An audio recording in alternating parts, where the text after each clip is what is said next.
Ang kwentong inyong mapapakinggan ay sinadyang itago ang pangalan ng lugar upang mapangalagaan ang katahimikan ng mga taong nakatira doon sa kasalukuyan.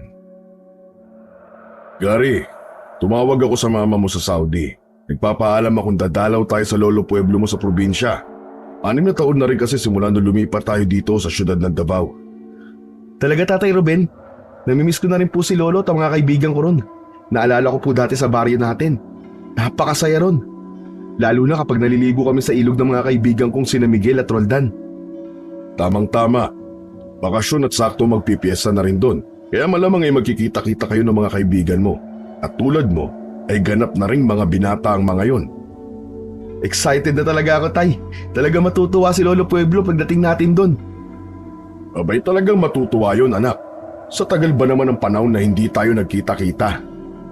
Di ba, Tay, manggagamot si Lolo Pueblo? Kasi dati, naalala ko ginagamot niya ako tuwing may sakit ako. Tama ka, anak. Bantog na albularyo ang iyong lolo. Kaya pinagkakatiwalaan siya ng mga tao ron. Namana niya ang kanyang pagiging albularyo sa yumao rin niyang ama na si Lolo Binancio. Hindi lang basta albularyo yon, kundi isa ring antingero. Nasa dugo na pala talaga ni Lolo Pueblo ang pagiging albularyo, Tay. Oo, tama ka. Sa katunayan nga nung bata pa ako, mga dekada 60 pa yon, ay may mga aswang na bangkilan na namubugad doon sa baryo natin at nagyayanggaw pa ito ng mga ibang taong taga ron. Ngunit dahil sa katapangan ni Lolo Binancio at ng mga kalalakihan ron, ay nagawa nilang puksain ang mga aswang. Totoo pala yung mga kwento na yun, Tay. Akala ko kasi dati kwentong barbero lamang yun dahil wala naman akong karanasan na may mga aswang dun sa baryo natin nung bata pa ako. Kasi anak, hindi ka pa isinisilang ay mapayapa na ang baryo natin. Wala na ang mga bangkilan na dati naming kinatatakutan. Tay, ano po ba yung bangkilan? Paano sila nangyayanggaw? Ang bangkilan ay isang uri ng aswang na nag-aanyong magandang dalaga sa araw.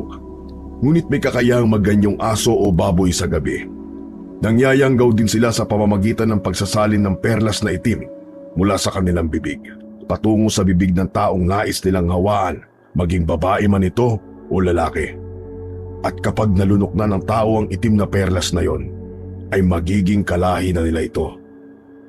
Nako, nakakatakot pala sila, Tay. Akala ko pa naman kwento-kwento lang ang mga aswang. Totoo pala yun. Mabuti na lang di ko sila naabutan. Dahil yan sa katapangan ng yumaong Lolo Binancio ko.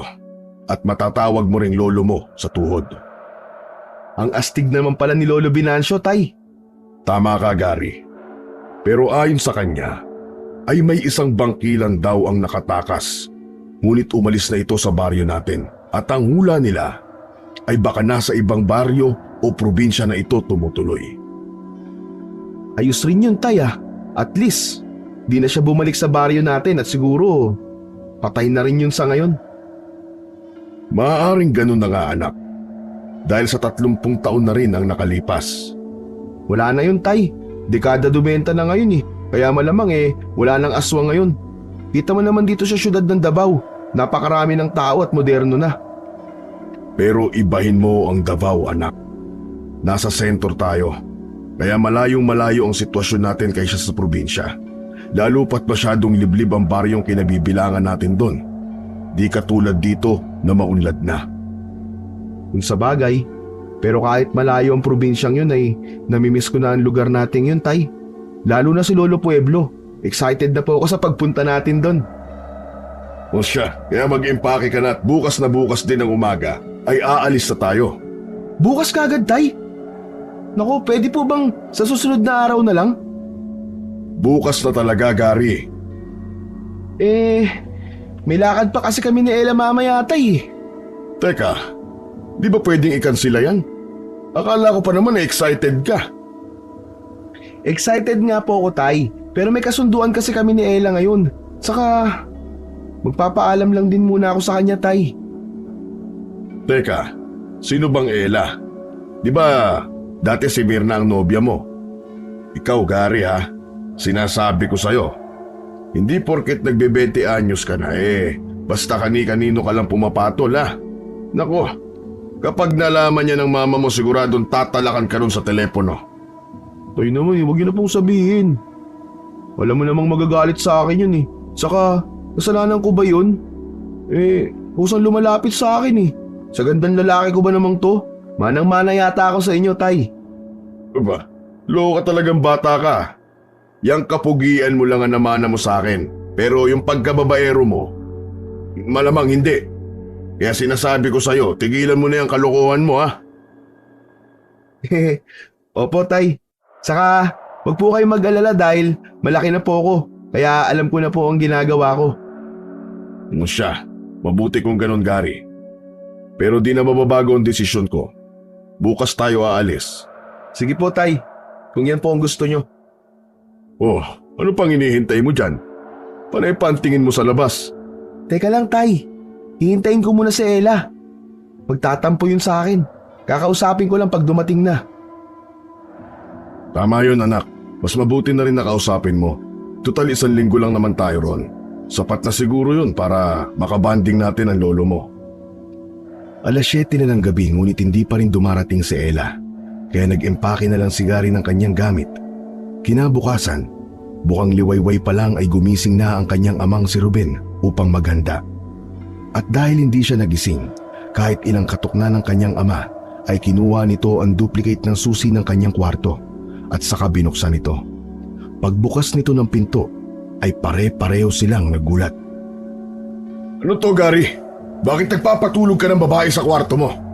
Tay, Tay, pasensya ka na. Girlfriend ko po pala si Ella. Ayaw kasi niyang umuwi kagabi kaya dito ko na lang po siya pinatulog. Ano bang ginagawa mo, Gary? Ang bata-bata mo pa. Paano pag nabuntis mo yan? E di mag-aasawa ka nang wala sa lugar? Nako, sigurado malilintikan tayo sa nanay mo. Baka sasabihin pa nun kinukonsinti kita. Tay, pasensya na tay ah. Hindi na po mauulit. Sige po, pauwiin ko na po siya. Sige, mabuti pa, Gary. At wag na wag mo nang uulitin to ah. Lumabas na noon ang babae habang napapayuko sa hiya. Samantalang si Gary naman ay patuloy na pinagagalitan ng ama. Gayunpaman ay tahimik lang siya dahil ang totoo, hindi lang ito ang unang beses na pinatulog niya si Ella sa kanyang kwarto. Ngunit hindi lamang ito nalalaman ng kanyang ama. Dahil pinapalabas lang niya si Ella tuwing nakaalis na ang kanyang ama papuntang trabaho. Ano pang hinihintay mo dyan? Bilisan mo na nang makaalis na tayo. Sandali lang po tay, maliligo na ako. Dali-daling naligo si Gary at pagkatapos ay nagbihis. Samantalang si Ruben ay patuloy pa rin sa pagtatalak na daig pa ang isang nanay. Nako, pag ikaw Gary, gusto nang mag-asawa, piliin mo yung matinong babae. Hindi yung basta-basta na lang nakikitulog sa kwarto ng lalaki. Tay naman, wala pa po sa plano kong pag-aasawa. Wala sa plano. Paano pag nakabuntis ka? Ano, tatakasan mo? Ay, Diyos kong bata ka. Ang aga-aga pa, Gary. Puro sakit na ng ulo ang binibigay mo sa akin. Tay, pasensya na po. Hindi na po talaga mauulit, promise. O siya, sige. Bilisan mo na dyan at makaalis na tayo. Ay, bihira ka. Na-high blood ako sa iyong bata ka. Ito na po tay, tapos na po. O siya, sige na. Lumabas ka na at isasara ko na tong pinto ng bahay. I-check ko lang saglit kung may nakalimutan pa ako. Saktong 7:00 na makaalis sila sa terminal ng Davao City. At pagdating ng tanghali, ay huminto ito sa kainan kung saan sila bumababa upang mananghalian. Saktong 12:30 ay muli na namang tumakbo ang bus, ngunit wala pang isang oras ay bigla itong huminto-hinto sa daan na naging dahilan upang kabahan ang mga pasahero hanggang sa huminto na nga ito ng tuluyan. Tay, parang may problema yata. Naku, wag lang sana tayong masiraan, Gary. Dahil tiyak kong gagabihin tayo sa daan. 8 oras lang dapat ang biyahe natin sa bus Wala namang problema, tay. Kabisado naman natin ang daan papunta kina lolo Maliban na lang kung may mga harang na aswang sa daan. Wala nang aswang doon. Maliban na lang siguro kung may mga maliligaw. Okay lang kung may maliligaw, Tay. Basta magandang aswang. Loko ka talagang bata ka. Akala mo ba'y nakakalimutan ko na yung kasalanan mo kanina, ha? Tay Ruben naman eh. Di na mauulit yun. Kaya kalimutan niyo na po yun, Tay. Siguraduhin mo lang, Gary, ha? Oo nga po, Tay.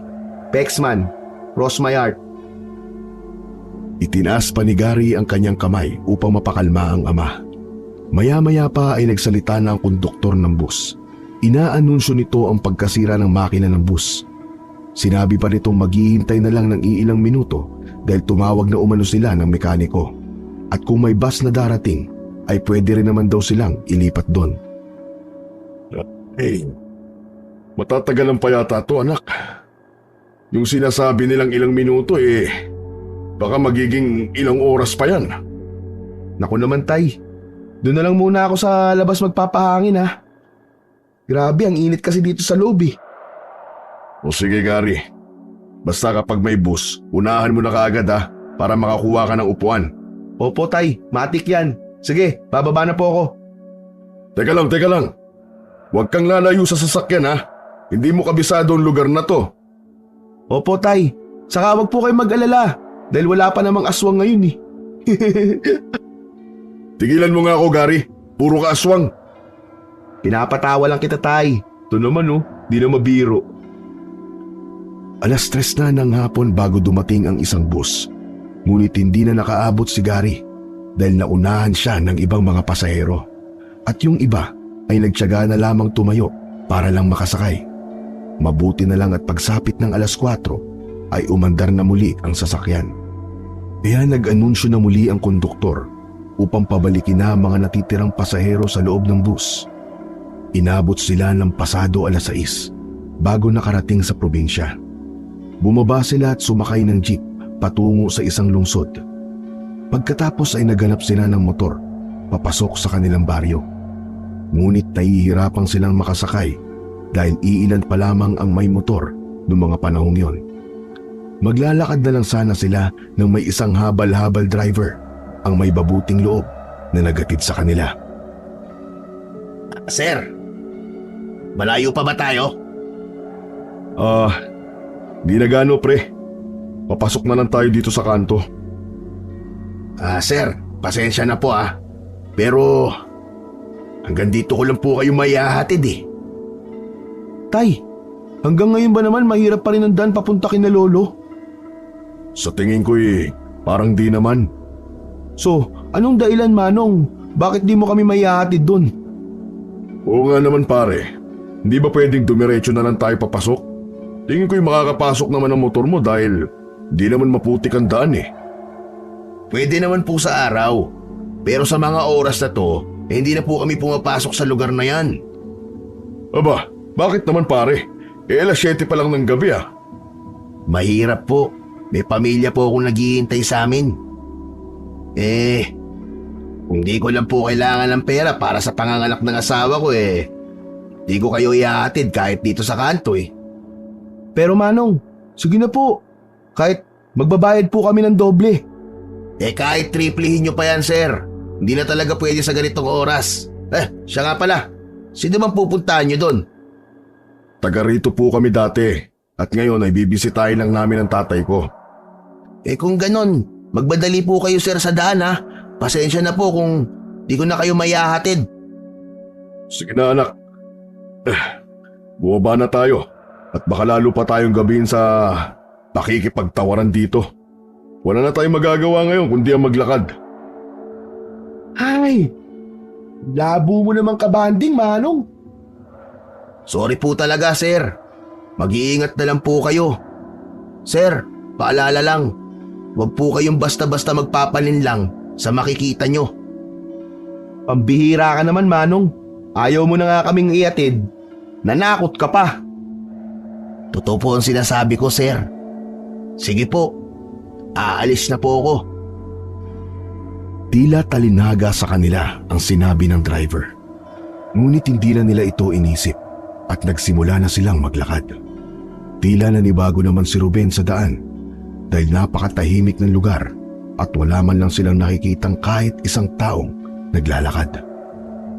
Tay, saan na kaya nakatira ang mga tao dito? Dati sa ganitong oras, may mga bata pa naglalaro sa daan eh. Lalo kapag ganitong maagang lumiliwanag ang buwan. Baka kasi may mga asawa na sila tulad natin nasa malayo na rin tumira. Siguro nga po, no? Pero imposible namang lahat para maging ganito katahimik ang baryong to. Pansin ko nga rin, anak. Parang wala nang nakatira sa mga munting bahay, oh.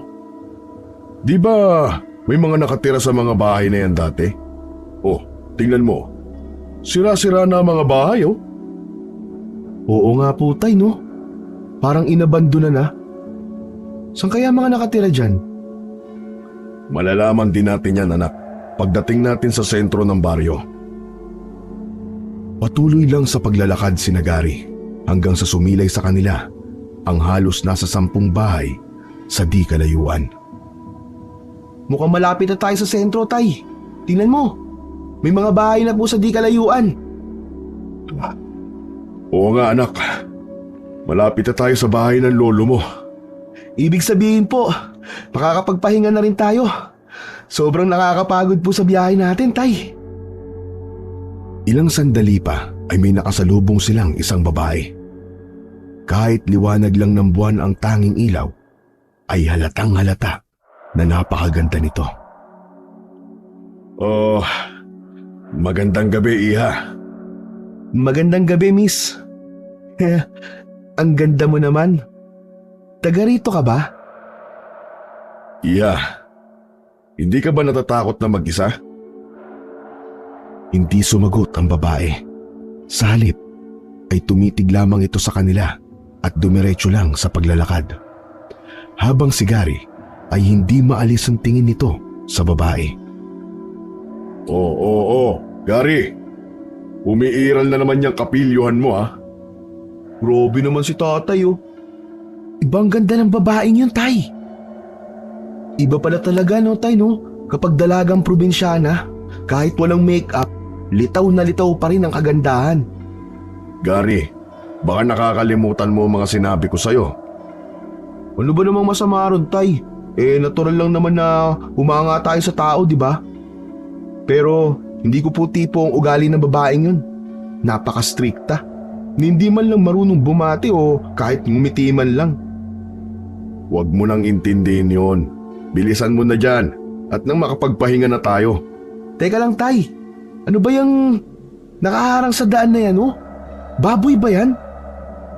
Ang laki naman. Oo nga. Shoo! Alis! Alis! Alis dyan! Pambihira. Kanino kayang inahing baboy ito at pakalat-kalat lang sa daan? Tay, hindi siya umaalis, oh. Hala, napakapula ng mata niya, tay. Oo nga, no. Parang may galit yata sa atin, ah. Uy! Umalis ka dyan! Adik ka ba? Anak, parang hindi na normal na baboy yan. Ano po ba yan, tay? Hindi ako sigurado. Pero parang aswang. Alis! Alis! Kami ba tinatakot mo? Sige, lagot ka sa lolo pueblo ko! Imbis na umalis, ay lalo itong lumapit. Nanlisik ang mga mata at naglabas na mga pangil na tila gigil na gigil nang umatake sa kanila. Kahit kinakabahan, ay hinarap pa rin ito ni Gary ng buong tapang upang maprotektahan ang kanyang ama. Nangalap si Gary ng mga kahoy-kahoy sa daan. Akmang nakapulot na siya ng may katamtamang laki at saka naman umatake ang aswang. Nagpambuno si Gary sa naturang nilalang at hindi naman nakuwang tumingin lang ni Ruben, kaya kumuha rin siya ng kahoy at pinaghahampas ang aswang. Ilang sandali pa ay biglang dumating ang ilang mga kalalakihan na may dalang mga matutulis na kawayan at mga matatalim na itak. Dahilan upang biglang mawala ang naturang nilalang. Magandang gabi po! Ayos lang po ba kayo? Ayos na po kami. Maraming salamat sa inyo. Kung hindi kayo dumating ay baka napano na kami. Ruben! Aba, ikaw ba yan? Tay? Tay! Kami po ito ng apo mong si Gary. Nak! Apo! Ay, mabuti naman at walang masamang nangyari sa inyo. Hindi ko inaasahan na darating kayo sa ganitong oras. Walang mapaglagyan ng kanilang tuwa habang nagyayakapan, maliban kay Gary na tila tulala at malayo ang tingin. Agad silang dinala ni Pueblo sa kanyang bahay at saka ipinaganda ng hapunan. Habang nasa hapag ay nag-uusap-usap sila. Nak, apo ko, sabik na akong makita kayo. Pero hindi na kayo dapat pumarito, lalo na't sa ganitong oras. Nasiraan ho kasi ang bus kanina, Tay. Kaya ginabi ho kami. Hindi na dapat kayo pumarito. Namimiss ka na namin, Tay. Saka, paano ba namin kayo kukumustahin? Wala naman kayong telepono. Walang telepono sa baryo nyo. Ibang-iba na kasi ang baryong ito kaysa dati. Hindi ko akalain na magiging magulo ulit. Bakit ho, Tay? Ano ho bang nangyayari dito? Simula nang umalis kayo sa lugar na ito, ay marami ng mga nagbago. Nagahari ang dilim at unti-unting nagagapi ang mga tao. Magpasalamat na lang tayo at nakaligtas pa kayo sa aswang. Ano hong ibig sabihin, Tay? Marami na ang mga namumugarang aswang sa lugar na ito. Dito na lang sa bahaging ito ang may mga taong naninirahan at nasa pangangalaga ko sila. Kung ganun ho marami na namang mga aswang dito. Oo anak, tama ka. Isang babaeng bangkilan ang bumalik dito at nagpadami ng lahi. Hinahawaan niya ang ibang taga rito upang makapaghiganti. Kaya huwag kayong basta-basta lumapit sa mga dati niyong kakilala dito dahil ang iba sa kanila ay naging aswang na. Bangkilan, Tay? Yung babaeng aswang na nakatakas dati? Oo, siya nga anak. Si Sylvia. Bumalik siya upang magiganti. Ngunit huwag kayong mag-alala dahil may mga panglaban ako sa kanila. Basta wag lamang kayong aalis ng malayo sa bahay na ito na hindi ko alam. May mga langis ako dito upang malalaman ninyo kung may aswang sa paligid. Langis? Oo anak, kumukulo ito kapag may aswang sa paligid. Kaya madali nyo lang silang mararamdaman. Nakakatakot na pala dito. Mabuti na lang at nakarating pa kami dito ng buhay.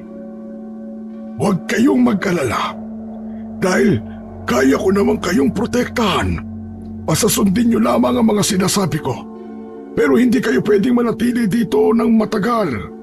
Kailangan nyong bumalik sa inyo upang masisiguro ang inyong kaligtasan. Lalo na si Gary. Bakit po, Itay? Dahil hindi sa lahat ng panahon ay nasa tabi niyo ko. Bukas na tayo mag-usap, Ruben. Ipapaliwanag ko sa iyo ng maayos ang lahat. Opo, Itay. Gary, nakikinig ka ba? Ha? Opo, Tay. Parang tulala ka yata, apo ko. Medyo napagod lang po siguro ko sa nangyari kanina, Lo. O siya, halika kayo dito sa kwarto upang makapagpahinga na kayo. At bukas na natin ituloy ang ating pag-uusap. Sumunod naman si Gary at Ruben. Ramdam na rin kasi nila ang pagod at ang kagustuhang makapagpahinga. Kinabukasan ay maaga silang nagising dahil sa ingay ng mga tao. Bumangon agad sila at lumabas. Ilang sandali pa ay dumating si Pueblo at ang kanyang mga kasamaan na galing kung saan. Tay, ano po bang nangyayari? Nagkakagulo doon sa may kanto, Ruben. Aba, bakit ho? Anong nangyayari, Itay?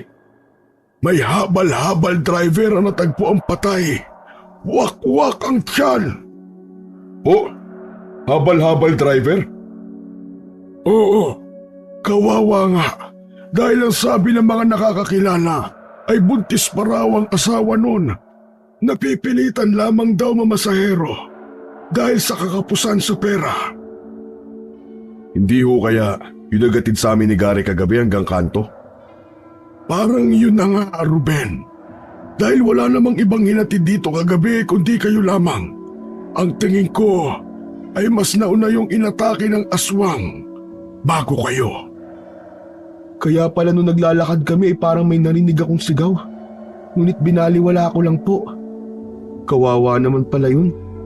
Kasalanan yata namin na nangyari sa kanya, Lolo. Hindi nyo kasalanan yun, Gary. Kasalanan nito ng mga aswang na mga hayok sa dugo at laman. Kailangan na talagang puksain ng mga aswang na yan, Itay. Naghahanap lamang kami ng mga kasama ko ng magandang pagkakataon, Ruben. Matagal na namin niyang pinagpaplanuhan. Ngunit, hindi kayo kasali dito. Kaya kailangan niyo nang umuwi sa inyo sa Davao sa lalong madaling panahon. Itay, maaari naman akong tumulong sa inyo. Unahin mo ang kaligtasan mo, Ruben, at lalo na ng apo ko. Ayaw ko may masamang mangyari sa inyo tulad ng nangyari sa nanay mo.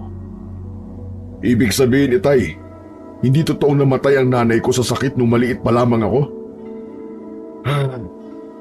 Hindi, Ruben. Kaya ikaw, ayokong mangyari sa inyo ng apo ko ang nangyari sa kanya. Bakit mo ito'y tinago sa akin, Itay? Dahil ang gusto ko ay magkaroon na ng katahimikan ng inyong isipan. At ngayong alam mo na, umalis na kayo dito ni Gary. Dahil ayokong mapahama kayo. Dahil hindi ko na matatanggap pa, Ruben. Hindi na. Hindi, Itay. Kailangan ko kayong tulungan kung ano man ang plano ninyo. Hindi, Ruben. Kaya na namin ito, maniwala ka. Kami na ang bahala sa baryong ito. At kung maaari lamang ay umalis na kayo mismo ngayong araw na ito. Dahil halos gabi-gabi na silang umaatake.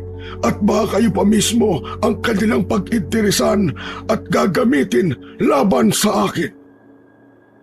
Lo, pwede bang hintayin na lang namin magpiesta? Total, sa susunod na araw naman na yun eh.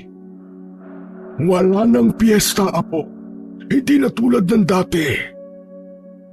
Maya-maya pa ay nagsidatingan pa ang iba pang mga kasamahan ni Pueblo matapos nilang tumulong sa pag-ayos ng bangkay ng driver. Naroon na lahat ng mga kasamahan nila. Napahanga si Gary dahil halos lahat ng mga kalalakihan ay sumasama pala sa grupo ng kanyang lolo. Kahit mga kaedad pa lang niya, ngunit napansin ni Gary na dalawa sa kababata niya ang hindi niya nakita. Ang pinakamatalik pa niyang kaibigan noon na sina Miguel at Roldan. Pag-alis ng mga ito ay minabuti niyang magtanong sa kanyang lolo. Lolo, nasa na po pala sina Roldan at Miguel? Wala na sila, apo. Naging biktima na sila ng mga aswang. Nabigani sila sa ganda nito. Una, si Roldan. At makalipas lamang ang ilang linggo ay si Miguel naman. Kaya doon na kami naging alerto. Lalo pat hindi lang dito sa ating baryo nangyayari ang mga ganito. Ngunit pati na rin sa katabing baryo natin. Totoo po ba, Lolo? Kawawa naman pala mga kaibigan ko. Saan na pala ngayon ang mga magulang nila? Wala na sila dito, apo. Natakot na silang tumira dito. Lalo pa at may mga anak pa silang pinoprotektahan. Kaya ikaw, mag-iingat ka. Dahil mas madali lang para sa kanilang biktimahin ang mga lalaki. Gary, nakikinig ka ba sa lolo mo ha? Matigas pa naman ang ulo mo. Mapapatay ako ng nanay mo kapag may nangyaring masama sa'yo. Opo, Itay. Pero ang gusto ko talagang mangyari ngayon ay bumalik na lamang kayo sa Davao habang magulo pa dito. Pinag-isipan ko ng maigi ang desisyon kong ito. Kung yan ang desisyon mo, Itay, sumama na lang kayo sa amin. Iwanan na lang muna natin ang lugar na to. Ayoko namang iwan ka namin dito sa ganitong sitwasyon. Huwag kayong mag-alala sa akin dahil may mga kamag-anak pa naman tayo dito. At isa pa, hindi ko rin kayang iwanan ang mga kasama ko sa pakikipaglaban sa mga aswang. Dahil kung gagawin ko yan, ay para ko na rin isinuko ang baryong dating ipinaglaban ng Lolo Venancio mo. Pero Itay, Hindi na magbabago ang desisyon ko, anak. Mananatili ako rito. Kayo ni Gary ang kailangang umalis dito dahil ayaw kong pati kayo ay mapahamak. Hindi sa lahat ng pagkakataon ay mababantayan ko kayo. Kaya hinihiling ko sa inyong sundin nyo na lamang ang kagustuhan ko. sige Itay, kung yan ang desisyon nyo. Pero hayaan nyo muna kaming makasama kayo dito kahit isang araw lang. Sige Ruben, papayag ako. Pero bukas ng umaga ay ipapahatid ko kagad kayo sa lungsod. Sayang Itay, hindi kami makakapagdiwang ng piyesta. Isa pa naman yun sa sadya namin dito. Iba na ngayon, Ruben. Hindi na masaya tulad ng dati. Napapalitan na ng takot at pangamba. Kaya patawarin mo ko, anak, sa naging desisyon ko. Hayaan nyo, ako na lang ang bibisita sa inyo. At kapag maibalik ko na sa dati ang baryong ito, ay pwede na kayong bumalik dito ng walang pangamba anumang oras. Sige ho Itay, nagtitiwala ho ko sa inyo at hindi ko rin kayang mapahamak ang anak ko. Sa ngayon, susulitin ko na lang po muna ang oras ko dito kasama kayo. Sige Ruben, at pasensya ka na. Pag-iusap ko rin na habang naririto pa kayo, huwag mong hahayaang lumayo ang anak mo dito sa ating bahay dahil sa tingin ko ay namataan na kayo ng mga aswang. Opo Itay. Natahimik sila saglit dahil sa lungkot. Ngunit binasag naman ito sa biglang pagsabat ni Gary. Lolo Pueblo, pwede bang maligo muna kami sa ilog ni tatay bago kami umuwi? Isa kasi ang ilog sa kinasasabikan ko dito kahit saglit lang po, Lo. Pwede naman. Dahil araw naman ngayon at maraming tao sa ilog ngunit hindi kayo lalayo at kailangan nyong may kasama. Hayaan nyo, nandiyan naman ang iba kong mga kasamahan na pwedeng magbantay sa inyo. Salamat po, Lo. Nabimiss ko na po talagang maligo sa ilog dito. Pumunta agad sila sa ilog dahil malapit lang naman ito. Kahit paano ay naging masaya naman si Gary dahil napagbigyan siya ng kanyang lolo. Marami din namang mga tao. May mga naglalaba at nag-iigib ng tubig na mga kapitbahay lang din ng kanyang lolo. Wala namang kasing ibang pagkukunan ng tubig ang mga tao roon, kundi tanging sa ilog lamang. Naligo agad ang kanyang tatay at iilan din sa kanilang mga kasamahan. Samantalang siya ay umupo muna sa malaking bato. At inaalala ang kanyang kabataan kasama sina Miguel at Roldan na naliligo sa ilog habang kinukulit nila ang isang batang nagngangalang Lorena na kaedad lamang nila. Hanggang sa naging kaibigan na rin nila ito. Nagsimula ng malungkot si Gary, ngunit nagulat na lang siya sa biglang pagtawag ng kanyang tatay. Gary, ano pang ginagawa mo dyan? Halika na! Akala ko ba maliligo ka? Mamaya na ho ako, Itay. Parang giniginaw pa po kasi ako. Ang lamig pala ng tubig. O sige ha, huwag kang lalayo. Tandaan mo sinabi ng Lolo Pueblo mo. Opo, Itay. Wala naman akong ibang mapupuntahan dito Habang naliligo ang iba, ay nakaramdam ng utos sa katawan si Gary. Naiihi siya, kaya tumayo siya at naghanap ng mapag-iihian sa tabi-tabi. Matapos niyang umihi, ay babalik na sana siya sa kanyang pwesto. Ngunit sa di kalayuan na may malaking puno, ay may nakita siyang napakagandang babaeng sumilip sa kanya. Lalakad na sana siya pabalik, ngunit ngumiti ito sa kanya na tila ba ng aakit. At hindi niya namalayan na ang ngiting yon ay tila hipnotismo upang magdala sa kanya sa kinatatayuan nito. Miss, anong ginagawa mo dito? Maliligo ka rin ba sa ilog? Oo. Pero wala akong kasama eh. Pwede mo ba akong samahan? Pwede naman. Pero teka lang bakit ako? Hindi mo pa nga ako kilala eh. Nakalimutan mo na ba ako? Ako si Lorena. Yung kalaro niyo dati nung mga bata pa tayo. Di ba ikaw si Gary? Oo, ako nga. Pero ikaw ba talaga si Lorena?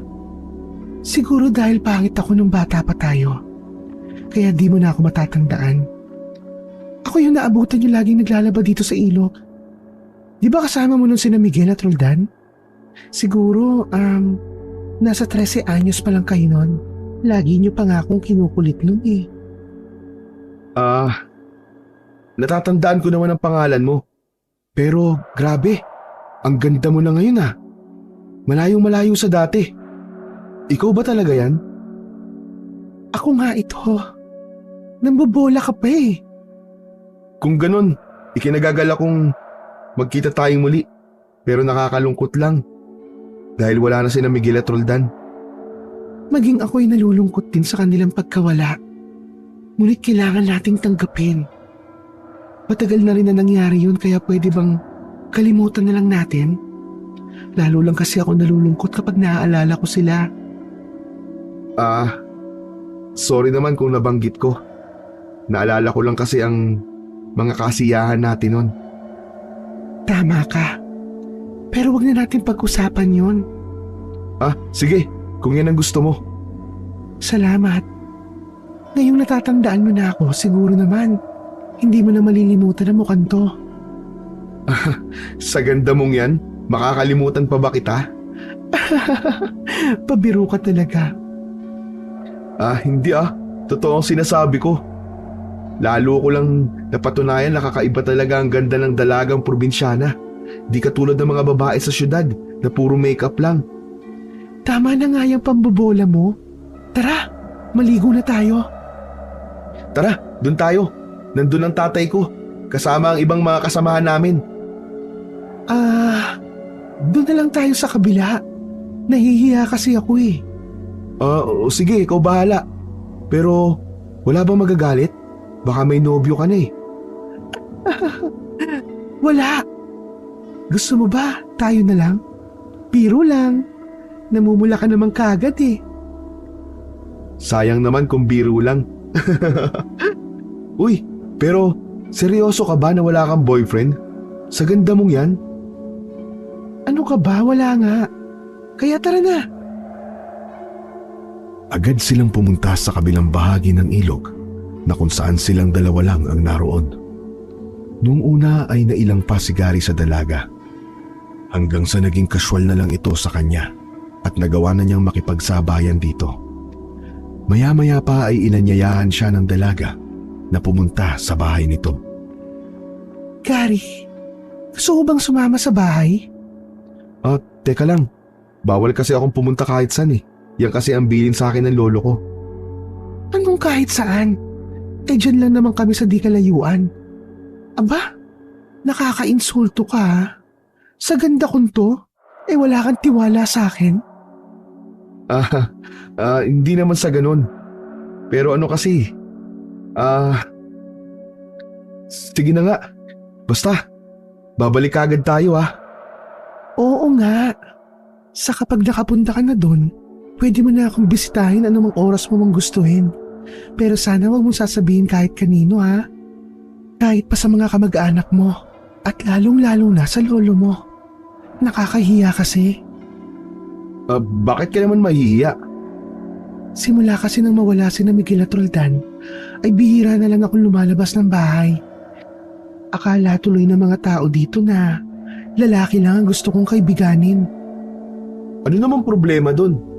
Basta, ayoko ng mga chismis na yan. Kaya wag mo na lang ipaalam sa ibang tao ang pakikipagkita ko sa'yo. Okay, kung yan ang gusto mo. Salamat ha. Tara na. At nang makabalik ka kagad sa inyo. Nag-aalangan man si Gary, ngunit sumama pa rin ito kay Lorena. Lalo pat ang mga titig ng dalaga ay tila palaging nang uudyok sa kanya. Dagdag pa sa maganda nitong muka na nagpapakaba sa kanyang puso tuwing ito ay kanyang tinititigan. Pagdating nila sa bahay ng dalaga ay wala naman ang mga magulang nito. At tulad ng kanilang napagkasunduan ay umuwi naman kagad si Gary. Sa kabilang banda ay hinahanap na si Gary ng kanyang ama at ng ilang mga kasama nito. Kinakabahan na ang mga ito. Uuwi na sana sila upang sabihin kay Lolo Pueblo. Mabuti na lamang ay sakto ring dumating si Gary. O tay, saan kayo pupunta? Anong saan kami pupunta? Ikaw ang saan galing at kanina pa kami naghahanap sa'yo. Sus, tay naman oh. Malaki na ako. Hindi na ako mawawala. Saka imposible namang may aswang tirik na tirik pa po ang araw oh. Kahit na, alam mo naman ang kwentong baryo rito, di ba? Baka mapahama ka pa. O siya, sige na po. Sorry na. Tay, bawasan niyo po kasi ang pagkakape para hindi ka aatakihin kaagad ng nervyos. Saan ka ba talaga galing ha? Saan ka ba naliligo? Diyan lang po tay, sa kabilang bahagi ng ilog. Ang tigas naman talaga ng ulo mo, Gary. Simula ngayon hindi ka na pwedeng humiwalay sa amin ha. Tara, magbihis na tayo na makauwi na. Uwi na sila noon at nakarating ang balita kay Pueblo. Kaya pinagsabihan naman niya si Gary. Ikaw, Gary, hindi ka talaga nakikinig sa amin ng tatay mo. Hindi naman po ako lumayo, Lou eh. Kahit na po. Ay, sige. Magpahinga na muna kayo riyan at maghahanda lang kami ng kaunti dahil maya-maya ay magsasalo tayo ng ilang mga kamag-anak natin. Dahil bukas ng umaga ay uuwi na kayo. Mas makabubuting makauwi na kayo kaagad. Lo, hindi ba pwedeng pagtapos na lang po ng piyesta? Hindi na magbabago ang desisyon ko, Apo. Mas mabuti na yung wala akong alalahanin dito. Anak, hindi ba't napagkasunduan na natin yan ng lolo mo? Pero tay, ano kasi tay eh? Hindi pa po kasi ako nagsasawa dito. Pasensya ka na anak. Kahit ako ayoko pa sanang umuwi. Pero ang nais lamang ng lolo mo, yung mapapabuti ka, yung mapabuti tayo. Tay, malinaw naman yung usapan natin na hindi tayo lalabas sa gabi. So ano pang dapat katakutan? Hindi mo ba naiintindihan anak? Naninigurado lang ang lolo mo. Hindi na nakipagtalo si Gary sa kanyang tatay. Sa halip ay umupo na lang ito sa mataas na sopang kawayan sa sala at ganun din ang kanyang tatay. Ilang sandali pa ay nakatulog na si Ruben habang si Gary naman ay palihim na umalis ng bahay. Naglalakad-lakad siya noon sa labas hanggang makalayo siya ng ilang metro sa bahay ng kanyang lolo. Ilang sandali pa'y nakarinig siya ng sitsit. Napabaling ang kanyang atensyon sa may kakahuyan at nakita niya ang pamilyar na muka. Kaya dali-dali niya itong nilapitan. Lorena, narito ka pala? Oo, naglalakad-lakad lang ako. Ah, ganun ba? Mabuti naman na nagkita tayo. Di ko pa na nasabi sa'yo na uuwi na kami bukas ng umaga. Akala ko ba'y magtatagal kayo dito? Hindi eh. Pinapauwi na kasi kami ni Lolo Pueblo. Ha? Anong sabi mo? Ang ibig kong sabihin hindi pwede kasi mamimiss kita. Ah, palabiro ka pala. Paano naman ako mamimiss hindi pa nga tayo. Totoo yan.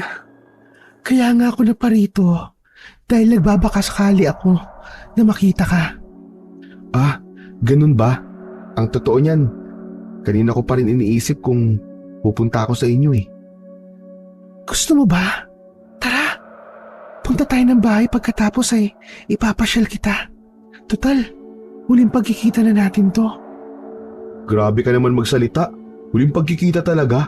Para namang mamamatay na ako yan eh.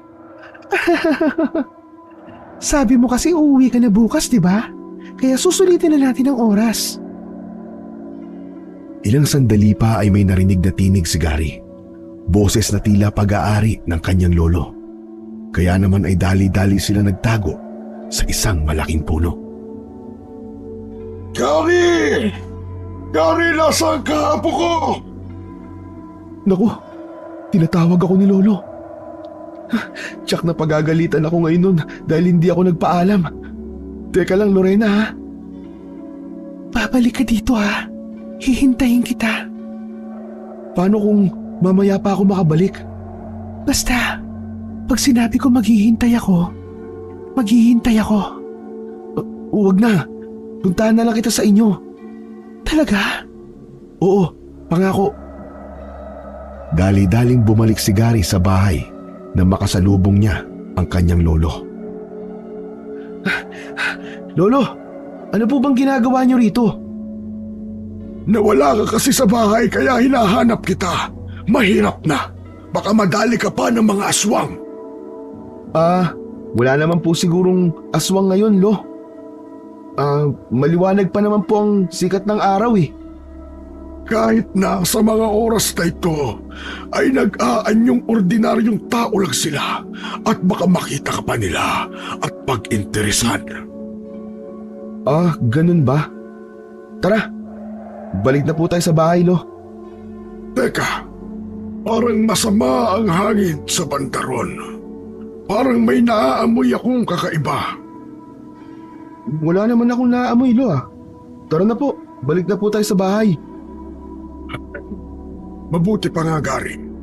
Dumating na rin ang ibang kamag-anak natin para sa kaunting salo-salo. Oo nga po. Kung ako lang po masusunod, Lo. Gusto ko pa po sana manatili dito kahit 1 linggo lang eh. Para sa kabutihan mo, Apo. Baka kasi may mga karumal-dumal na namang mangyari tulad ng nakaraang piyesta. Bakit po, Lo? Ano po bang nangyari nun, Lo? Nagdidiwang din ng mga aswang tuwing piyesta.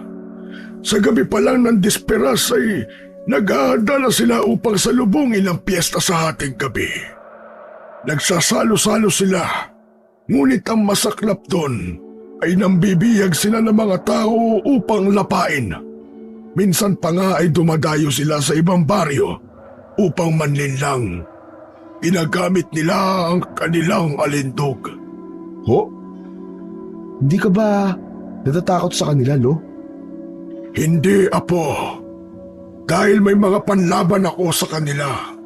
Isa pa ay matanda na ako. Kaya ilalaan ko na ang natitira kong buhay para sa baryong ito. At ikaw naman, bata ka pa. Huwag matigas ang ulo dahil ayokong masayang lang ang buhay mo. Nakabalik na sila ng bahay at naroon na ang kanilang mga kamag-anak. Iilan lamang ang mga ito ngunit kahit paano ay nabigyang halaga pa rin ang kanilang pagbabakasyon. Pagkatapos ng salo-salo, ay muli na namang pinaalalahanan si Gary ng kanyang lolo. Gary, yun ang pag-usapan natin. Delikado na ang panahon ngayon kasi malapit na ang piyesta. Kaya huwag kayong lalabas lalo na sa gabi. Lolo, bawal po ba kahit dyan lang po sa bakuran? Hindi naman, Apo. Basta kasama mo lang kami o mga kasamahan ko. Kaya kung aalis ka, magpapaalam ka. Hindi naman po ako aalis, Lo. Mabuti naman, Apo. Ruben, anak, ikaw na ang bahala sa anak. Opo, Itay.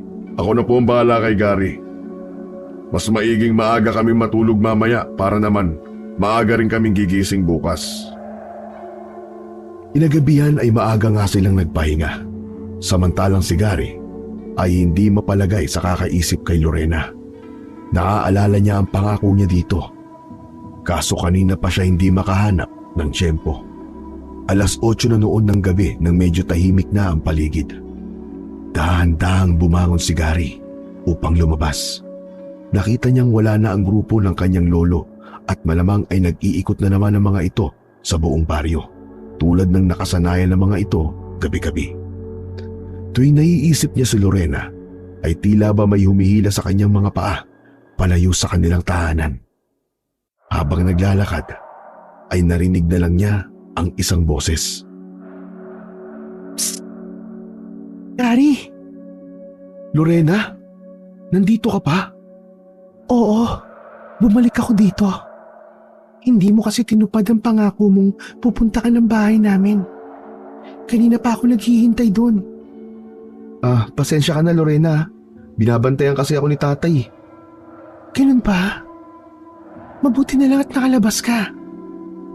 Medyo nagdadalawang isip nga ako eh. Pero ewan ko ba, di ako makatulog sa kakaisip sa'yo. Parang nagayuma yata ako sa ganda mo. Bulero ka talaga. Tara na, mamasyal na lang tayo. Ang ganda ng buwan, oh. Susulitin natin ang gabing to. Lorena, hindi ba tayo delikado sa mga oras na to? Magtiwala ka lang sa akin. Matagal na ako sa baryong ito. Kaya kabisado ko na dito. Sigurado ka ha? Kung sa bagay, sino ba namang matatakot kung kasing ganda mo lang ang kasama? Umalis si Gary at Lorena. Hawak kamay pa silang naglalakad ng maaninagan nila na papalapit ang grupo ng kanyang lolo. Lorena, magtago na muna tayo. Narito ang grupo ni Lolo. Baka mamaya, makita nila tayo. Isusumbong nila ako. Baka pagalitan ako ni Lolo. Halika, dun tayo sa may kakahuyan. Dali-dali silang tumakbo papasok sa kakahuyan at nagtago. Maya-maya pa'y nagpatuloy lang sila sa paglalakad. Hanggang sa di na malaya ni Gary ang oras. Nakarating na pala sila sa isang masukal na gubat. Nakaramdam si Gary ng kilabot hanggang lumantad sa kanya ang isang malaking bahay na may bakod na parehong gawa ng purong kahoy. Lorena, mukhang malayo na pala ang narating natin. May isang oras lang naman tayo naglalakad. Halika, pasok tayo sa loob. Teka lang, kaninong bahay ba to? Sa mga kalahi ko. Tara, pasok ka. Hinihintay ka na nila. Hinihintay? Lorena, wala naman sa usapan natin to ah. Ipapakilala kita sa kanila. Di ba dati hindi mo sila nakita? Akala ko ba yung pinuntahan natin dati ay yung bahay nyo? Oo, pero ito ay sa mga kalahi ko. Tara na, nang makilala mo sila. Gising pa ba sila sa mga oras na to? Baka nakakaistorbo na ako dito ha. Hindi nga. Tara na. Medyo kinabahan si Gary. Ngunit wala na siyang nagawa dahil naroon na sila. Pagbukas pa lang ng gate ay nagtaka siya kung bakit pakalat-kalat ang mga itim na aso at itim na baboy sa bakuran. Naalala niya tuloy bigla ang baboy na umatake sa kanila sa daan nung gabing dumating sila. Lorena, bakit ang baboy niyo ipakalat-kalat lang sa bakuran? Hindi ba dapat nasa kulungan sila? Hayaan mo na sila. Hindi naman yan lumalabas ng gate eh. Tara, pasok na tayo. Pagpasok ni Gary ay agad namang sumarado ang gate. Nabigla na lang siya sa biglang paglapit ng mga baboy at aso sa kanya at inaamoy-amoy siya. Maya-maya pa'y biglang nagpalit anyo ang mga ito bilang mga tao. Lorena! Lorena! Mga aswang sila! Huwag kang matakot, Gary. Hindi ka pa naman nila lalapain ngayon. Maligaya ang pagdating, Gary. Ako nga pala si Sylvia. Teka, ikaw yung sinasabi nila na aswang na bangkilan? Hindi ko na kailangan ipakilala ang sarili ko. Dahil kilala mo na pala ako. Ikaw din yung babaeng nakasalubong namin nung gabing dumating kami. Ibig sabihin, ikaw din yung aswang na umatake sa amin. Tumpak, Gary. Pati ikaw, Lorena? Aswang ka rin ba? Hindi pa ba klaro? Pasensya ka na, Gary. Napag-utusan lang ako ni Sylvia na daling ka dito. Nang sa ganon, ay makaganti kami sa lolo mong albularyo. Masyado na kasi siyang pakialamero. Lorena, pauwiin mo ko. Dahil kung hindi, natitiyak kong hahanapin kayo ng lolo ko. Walang kwenta ang lolo mo. Hindi niya kami matutuntun dito. Walang iya ka, Lorena. Tumahimik ka! Ikaw ang nararapat ipasok sa kulungan. Ipinasok si Gary sa isang kulungan na kahit madilim pa ay naaaninag pa rin niya na may 5 kulungan pa ang naroroon at parehong may mga biyag sa loob. Nagpumiglas siya ngunit wala siyang nagawa dahil iniwan na siya ng mga ito hanggang sa nakatulog na lang siya. Kinaumagahan ay nagising siya sa kalabog ng mga kulungan. Para silang mga asong pinapakain ng tig-iisang pirasong hiwa ng karne na hindi masikmura ang amoy. Kaya itinapon niya ito pabalik. Nakita niya si Lorena na nakangising tumingin sa kanya. Nakaupo ito sa isang magarang upuan at katabi nito si Sylvia na tila rin ang pinagsisilbihan ng mga kalahi. Napakaganda ng mga ito kung titingnan. Ngunit kung may isip ni Gary ang totoong anyo ng mga ito, ay nasusuklam siya. Lorena, palayain mo ako dito. Kapag ako nakaalis dito, mananagot kayo sa akin. Wala ka ng pag-asang makatakas dito. Dahil bispiras na ngayon at mamayang 12:00 ng gabi ay sasalubungin namin ang piyesta at sabay-sabay namin kayong lalapain. Hindi nyo magagawa yan dahil natitiyak kong darating ang lolo ko. Kaya kung ako sa inyo, paalisin nyo na kami dito. Wala nang makakatulong sa inyo, Gary. Kagabi lang ay nilusob ng lolo mo at mga tauhan niya ang dati naming kuta. Malas lang nila at wala silang nadatnan. Hindi nila alam itong bagong kuta namin at ang iba sa kanila ay nahulog sa aming patibong. Marami na sugatan sa kanila. Kaya huwag ka nang umasa, Gary. Walang yaka, Lorena. Wala kang awa. Matagal na, Gary. Kaya hindi mo na kailangan sabihin yan.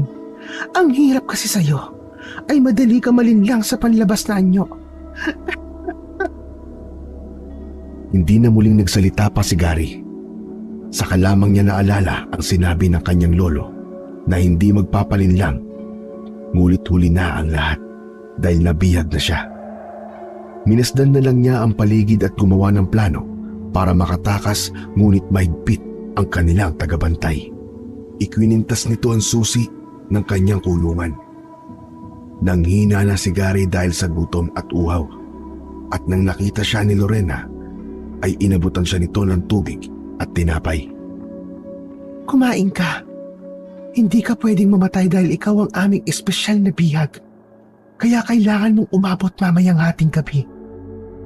Walang iya ka. Pagbabayaran mo to, Lorena. Sinisiguro ko sa'yo makakaalis ako dito. Ang dami mong sinasabi. Pag-alis ni Lorena, ay kinain ni Gary ang ibinigay nito. Nang sa ganun ay magkaroon siya ng lakas. Hanggang sumapit ang hating gabi na hinihintay ng mga aswang. Ang salubungin ang piyesta sa pamamagitan ng pagtitipon at pagsasalo-salo. Lalo pang naging agresibo ang mga ito dahil saktong-sakto ito sa kabilugan ng buwan. Maya-maya pa ay inilabas na si Gary mula sa kulungan. Isa sa mga biyag ang sumubok na lumaban, ngunit wala itong sapat na lakas. Kaya madali lamang itong kinitilan ng buhay ni Sylvia sa pamamagitan ng pagkagat sa leeg nito at pagdukot ng lamang loob. Saka pinagtulungan lapain ng kanyang mga alagad ang walang buhay nitong katawan. Mga wala kayong awa! Mga hayop kayo! Mga walang awa! Mga demonyo! Limik ka kung ayaw mong ikaw ang isunod ko. Kumalma ka muna, Sylvia. Mahaba-haba pa ang gabi. Itali nyo na ang mga yan. at dali na sa pagdarausan ng pagtitipon. Itinali ang mga kamay ni Gary sa kanyang likuran, maging ang mga natirang bihag, at sa kanila hinila sila palabas hanggang sa bumungad sa kanila ang isang munting entablado. Iniwan silang nakaupo sa lupa sa harap mismo ng entablado at nakatali pa rin. Sa harap nila ang mga aswang na nagkakasiyahan. May mga nag-iinuman at nagsasayawan sa ilalim ng maliwanag na buwan. Magpatuloy lamang kayong magsaya. Mamayang hating gabi ay muli nating pagsasaluhan ang preskong laman. Naghihiyawan ang lahat habang nakatingala sa buwan. Nanindig ang balahibo ni Gary sa kanyang nasaksihan. Kahit nag-anyong tao pa ang mga ito, ay para silang mga asong ulol na umaalulong sa kabilugan ng buwan. Habang aliw na aliw ang mga aswang, walang tigil na naghahanap ng paraan si Gary. Kinapa niya ang lupa na malapit sa kanyang kinalalagyan hanggang sa nakapulot siya ng isang matalim na bagay. Mabilis niya itong ikiniskis sa tali. Umabot ng halos kalahating oras bago ito tuluyang natanggal. Walang sinayang na minuto si Gary. Nang mapansin niyang abala ang mga aswang, ay dali-dali siyang gumapang sa ilalim ng entablado hanggang kabilang bahagi nito. Mga kalahi, ganap na ang hating gabi. Ngayon na ang tamang oras para salubungin natin ang pinaka-aabangan nating piyesta ng ating baryo. Daan nyo mga kabaryo sa atin ang baryong ito. Naghihiyawan ang mga aswang ngunit tatahimik sila na marinig nila ang sigaw ni Lorena. Sylvia! Mga kasama! Nawawala ang isang bihag! Nawala si Gary! Nakawala kayong silbi. Hanapin nyo! Hindi pa nakakalayo yun! Mga kasama! Hanapin niyo si Gary! Nang marinig ni Gary ang utos ni Lorena, ay tumakbo siya sa abot ng kanyang makakaya. Ngunit nakalayo lamang siya ng ilang metro, ay hinarang na siya ng isang malaking aso. Namumula ang mga mata, nag-aangil ang mga ngipin, at handang-handa nang umatake sa kanya. Maya-maya pa ay dumating na ang mga kasama nitong nag-anyong halimaw na tila uhaw sa dugo at laman. Tumakbo si Gary pa kanan. Hindi niya inalintana ang mga mahahabang damo, ngunit mabilis na lumundag sa kanyang harapan ng isang halimaw. Akmang susunggaban na siya nito ng isang matulis na kawayan ang dumapo sa likuran nito. Kaya naman ay napaiktad ito at bumulugta sa lupa. Naglaho naman ang iba pang aswang nang makitang parating ang maraming mga kalalakihan. Lolo Pueblo! Kayo ba yan? Oo, apo. Hindi kami tumigil ng tatay mo sa paghahanap sa iyo. Alam ko pong darating kayo, Lolo. Anak, mabutit ligtas ka. Sinabi ko na kasi sa iyong huwag kang lalabas ng bahay eh. May nakapagsumbong sa amin na po na kasama mo raw si Lorena. Kaya dali-dali namin kayong hinanap ngunit hindi namin kayo naabutan. At matagal pa bago namin nalaman na nandito ang bago nilang kuta. Hindi mo ba alam, Apo, na matagal ng aswang ang babaeng yun? At siya ang pumatay sa mga kaibigan mong sina Miguel at Roldan. Kung ganun po, nalinlang po pala ako ni Lorena, Lo. Pero mamaya na po tayo mag-usap. May mga kasama pa po akong biyag na nangangailangan po ng tulong. Alam namin yan, Apo. Dahil ang ilan sa mga kasamahan namin ay kamag-anak nila. Kung ganun po, ano pang hinihintay natin? Sumunod po kayo sa akin, Lo. Babalikan natin ang mga kasama ko bago pa sila lapain ng mga aswang. Anak, baka hindi mo kayanin. Pwede kitang ipatid sa bahay at kami na ang bahala sa mga kasama mo. Hindi, Tay. Sasama po ako sa inyo ni Lolo. Kung gayon, Apo, dalin mo tong punyal na tanso. Makakatulong ito sa'yo. Salamat po, Lo. Mga kasama, tayo na! Ito na ang panahon upang puksain ang mga aswang! Sumunod naman ang mga kasamahan ni Lolo Pueblo. Ilang sandali lang ay naroon na sila sa kuta ng mga aswang. Nadatnan nilang nagkakagulo ang mga ito. Patayin ang mga natitirang bihag bago pa sila makatakas. Ikaw, Lorena, hanapin mo si Gary. Siya lang ang paraan upang makaganti tayo sa albularyong pakialamero. Oo, Sylvia. Ibabalik ko si Gary dito. Sa galit ni Sylvia ay nagpalit anyo ito bilang isang bangkilan. Isa sa mga biyag na lalaki ang kanyang nilapitan at kinagat ang liig. Hindi pa ito nakontento at dinukot pa ang puso nito. Pagkatapos ay tumingala ito sa buwan at umungol ng nakakakilabot. Kayo na ang bahala sa ibang yan. Tapahin niyo upang magkaroon kayo ng sapat na. At pagkatapos ay tumulong kayong hanapin si Gary. Ibalik niyo sa dito ng buhay dahil ako mismo ang lalapa sa kanya.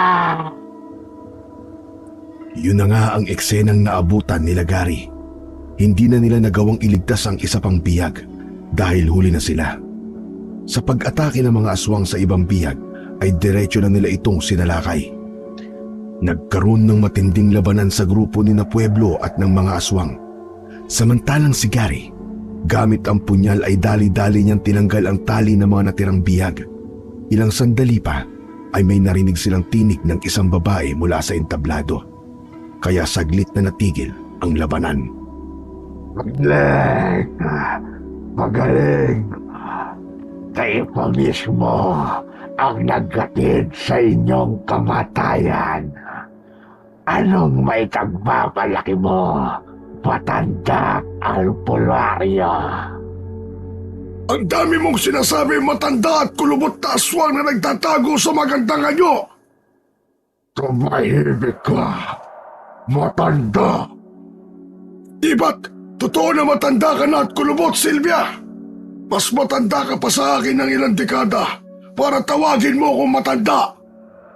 Alam kong ikaw lang ang nakatakas ng lipunin ng mga tao at ng tatay kong albularyo ang inyong buong angkan sa dati niyong pugad. Kaya niyanggaw mo ang mga tao sa baryong ito upang makaganti at makabuo muli ng lahi. Papatid kita, Pueblo! Inuulit mo lang ang kasaysayan, Sylvia. Ngunit sisiguraduhin ko sa pagkakataong ito ay wala nang matitira ni isa sa inyo. Sa galit ni Sylvia ay muli ito nagpalit anyo bilang isang bangkilan. Ngunit walang pag-aatubili na lumapit si Pueblo kay Sylvia. Muling sumiklab ang labanan ng aswang at ng grupo ni Pueblo. Nakipagpambuno ang albularyo kay Sylvia. Halos maubos ang kanyang lakas, ngunit sa tulong ng mga orasyon na ipinagkaloob sa kanya ng kanyang ama, ay bigla na lamang nanghina si Sylvia, kaya natamaan niya ito ng kanyang patalim sa kanang balikat. Nang maramdaman ito ang kahinaan, ay bigla na lamang itong umatras at naglaho. Lo! Nawala si Sylvia! Diyan ka lang, apo, at susundan ko siya. Naaamoy ko ang kanyang presensya. Sasamahan kita, Lo! Hindi na, apo. Kaya ko na to. Hanapin mo ang iyong ama. Sinundan ni Pueblo si Sylvia. Samantalang si Gary ay hinanap ang kanyang ama. Naabutan niya itong nakatapat si Lorena na nag-aanyong aswang. Tila nanghihina na ang kanyang ama at nagkaroon ito ng kalmot sa dibdib. Layuan mo ang tatay ko! Ako ang harapin mo, Lorena! Hindi mo kami malilipol, Gary. Gary, anak. Ako nang bahala rito. Kayang-kaya ko na to. Hindi, tay. May sugat ka. Ako na pong bahala dito. Sa akin mananagot ang aswang na yan. Nagtapat sila Gary at Lorena. Malakas si Lorena at maliksi. Ngunit sa gigil ni Gary, ay madali lamang niya itong natamaan sa dibdib ng kanyang punyal na tanso. Kaya lang hina ito. Ang punyal na tanso ay isang mabisang panlaban sa aswang. Tutuluyan niya na sana ito nang bigla ito magpalit sa anyong tao. Huminahon ka. Kaibigan mo ko. Hindi. Hindi ikaw ang dati kong kaibigan. Gary, Maniwala ka. Ako to. Hindi ko sinadyang magkaganito ko. Niyanggaw lang ako ni Sylvia. Niyanggaw ka? Ngunit hayop ka rin sa dugo at laman ng tao? Gary, hindi ko kagustuhan ang lahat ng ito. Natatakot lang ako kay Sylvia dahil makapangyarihan siya. Maniwala ka sa akin. Kung ganun, Lorena, paano ba kita matutulungan? Ilayo mo ko dito, Gary. Tulungan mo ko, Gary. Ilayo mo ko kay Sylvia. Ilayo mo ko sa kanya, parang awa mo na. Gary! Huwag kang maniwala sa kanya! Gary, maawa ka sa akin. Ilayo mo ko kay Sylvia. Lumapit si Lorena kay Gary at yumakap. Napayakap naman sa kanya ang binata. Sa isang iglap, bigla na lamang naglabas ng pangil si Lorena upang kagatin ang leeg ni Gary. Ngunit mas mabilis na naitarak ni Gary sa likuran nito ang punyal na tanso, dahilan upang mapaungol ito sa sakit.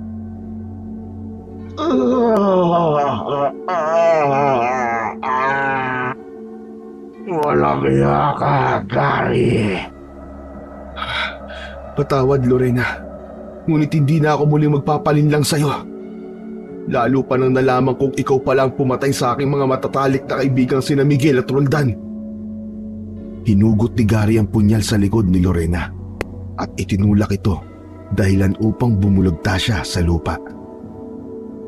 Nang makita niyang gumalaw pa ito, ay muli niyang itinarak ng paulit-ulit ang punyal na tanso sa kaliwang parte ng dibdib ni Lorena, dahilan upang tuluyan na itong malagutan ng hininga. Walang tigil ang labanan sa pagitan ng grupo ni Lolo Buelo at ng mga aswang. May mga ilang nasugatan at nasawi sa kanilang grupo, ngunit mas matindi at nananaig pa rin ang kanilang gigil upang puksain ng mga aswang hanggang sa unti-unti itong nauubos. Maya-maya pa'y tumakbo si Gary papunta sa kanyang lolo. Lolo! Lolo! Nakita mo na ba si Sylvia? Nagtatago lang siya, Apo. Pero hindi siya makakalayo. Sugatan na ang aswang na yun. Alam kong narito lang siya sa paligid. Nararamdaman ko, malapit lang siya. Kailangan mamatay ang babaeng yun sapagkat siya ang tunay na salot sa baryong ito. Habang nagsasalita si Gary, ay hindi niya namalayan ang biglang paglundag ni Sylvia sa kanyang likuran at biglang kinalmot ang kanyang likod, dahilan upang mapaigdad siya sa sakit at nabitawan ang kanyang dalang punyal. Pagkatapos ay tuluyan na siyang hinawakan nito sa liig gamit ang mga matutulis nitong mga kuko. Nabigla naman si Pueblo sa kanyang nakita. Puro kayo satsat. Mauuna kayong mamamatay sa akin. Layuan mo ang aking apo! Hindi. Dahil kailangan ko ang apo mo upang makatakas ako rito. Umalis kayo ng mga tauhan mo at bibitawan ko ang apo mo. Paalisin kita dito, basta't bitiwan mo lang ang apo ko. Hindi ako tanga para maniwala sa'yo, matandang pueblo. Aalis ba kayo dito o tutuluyan ko ng lagutan ng hininga ang apo mo? Lo! Hayaan niyo na ako dito! Umalis na kayo, Lo! Hindi kita iiwan, Gary. Kung ganon, isasama ko ang apo mo sa hukay. Huwag, Sylvia! Paalisin kita dito, basta't huwag mo lang sasaktan si Gary. Kaya umalis na kayo at bibitawan ko ang apo mo. Sige, Sylvia. Hahayaan kitang makatakas. Pero sisiguraduhin mo lang na walang masamang mangyayari sa aking apo. Sige, umalis na kayo. Huwag kayong mag-alala dahil marunong akong tumupad sa usapan. Umatras ng bahagya ang grupo ni Pueblo. Wala silang nakitang ibang paraan. Alam nilang isang galaw lang ni Sylvia ay tuluyan ng babaon ng kuko nito sa leeg ni Gary. Nang makalayo na sila ng ilang metro, ay humalakak pa ito ng malakas dahil naisahan nito ang albularyo. Mga bobo, naniwala naman kayo sa akin. Kung gusto kong tumakas ay kanina pa sana, Pueblo. Ngunit hindi ako papayag na hindi ako makaganti bago ako tuluyang umalis. Patayin ko muna ang apo mo. Uluyan nang naging bangkilan si Sylvia. Akmang lalagutan na sana ito nang hininga si Gary ng isang matulis na kawayan ang tumaob sa likod nito, dahilan upang mapaigtad ito at mabitawan si Gary. Kanina pa pala palihim na umikot si Ruben sa bandang likuran nito.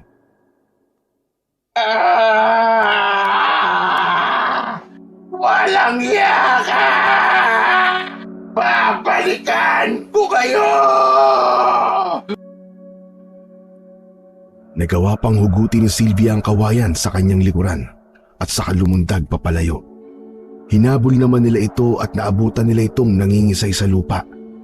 Papaslangin pa sana ito ng mga tao, ngunit pinigilan sila ni Ruben.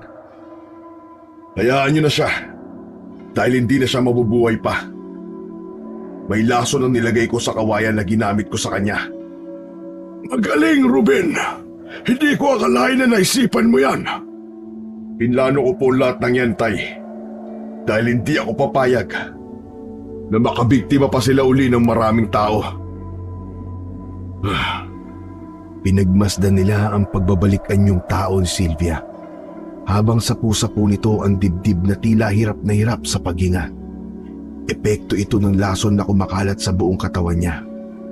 Ilang sandali lang ay nalugutan na ito ng hininga, dahilan upang unti-unti ring lumantad ang tunay na anyo nito. Mula sa nakilala nilang magandang Sylvia ay nagiging isang kulubot na matanda. Dagdagan pa sa pangingitim ng balat nito dahil sa lason. Si Sylvia Beanlo, ang tanda na pala niya at ang pangit. Malayong-malayo sa kanyang dating itsura. Oo, Gary. Yan ang tunay niyang itsura. Sa wakas ay wala na natitirang bangkilan. Oo, Ruben. Nagtagumpay ka sa pagpatay kay Sylvia. Akalain mo yun? Ikaw lang pala ang makakapatay sa huling bangkilan? Ginawa ko yun, Itay, upang mailigtas ko ang anak ko at maipaghiganti ang pagkamatay ni Inay. Nakakalungkot lang dahil dalawa sa ating mga kasama ang nasawi at nalapa. Tanggapin na lang natin na hanggang doon na lamang ang buhay nila. Ang mahalaga ay naipamalas nila ang kanilang katapangan. Matapang kayong lahat na sumama sa akin. Ipinagmamalaki ko kayo. Mga kasama, nagtagumpay tayo. Naiganti na natin ang ating mga mahal sa buhay. At hindi lang yun. Maibabalik na natin sa dating normal ang ating baryo. Salamat sa inyong katapangan at walang tigil na pakikipaglaban para sa ating mahal na baryo.